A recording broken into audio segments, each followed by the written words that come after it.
Although I have long since been an adult, I haven't especially seen myself as a figure of authority, or what I call the grown-up in the room. Nature abhorring a vacuum and all, that job usually quickly finds a ready volunteer, appearing as they do out of the shadows or some other mysterious place. Or as Morrissey succinctly puts it, there's always someone somewhere with a big nose who knows.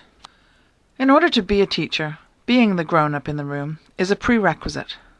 So the question was, do I want to be a teacher?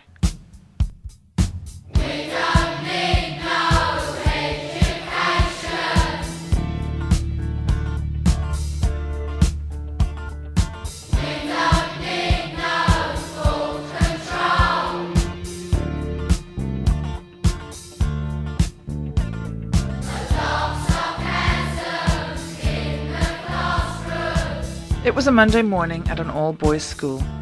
I was expecting a group of sixth years who I was just beginning to get to know, to enter the room. When the bell rang, in came 25 complete strangers. They scurried to the distant corners, sides and back of the room as far away from me as they could go, and some put their feet up. It turned out, every couple of weeks the school rotated the sixth years. Pity nobody had thought to tell me. In a last-ditch attempt to ward off my intensifying panic, I called out a few names on the list I had, hoping to find one familiar name I could attach a semi-familiar face to. Nada. My plan was out the window. Now what? Left alone with a horde of resisting young men, I figured I'd take the advice of my cooperating teacher, so I started a discussion on the death penalty. To blank faces. Eyes thrown to heaven. Worse, there was turning to friends to resume the endless conversation that is adolescence. Like I wasn't there. And you may ask yourself, well, how did I get here? Letting the days go by, let the water hold me down. Letting the days go by, water flowing underground. Like a €20 note floating in a gully headed for a drain, my authority was slipping away. What happened to inspiring and empowering young people and giving something back after all the wonderful experiences I'd been privileged to have, blah, blah, blah? A confident student jumped up with his jacket on, grabbed his backpack, and jumped over the 2 desks which stood between him and his freedom. They're not my students, I thought. I could let them go early and chalk the experience down to bad luck. Without time to consciously think about it, I ran to the door. I got there first and blocked the students' exit with myself. There were 9 interminable minutes left of class time, and it would have been easier to let them go. There would have been no repercussions within the school. Well, I'm waiting for the pardon that'll set me free, with 9 more minutes to go. But this ain't the movie, so forget about me. 8 more minutes to go.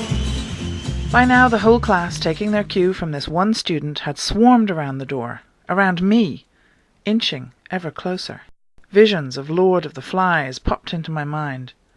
"The bell's gone, miss. Didn't you hear it?" "Yeah, miss, the bell's gone. Let us go. Go on.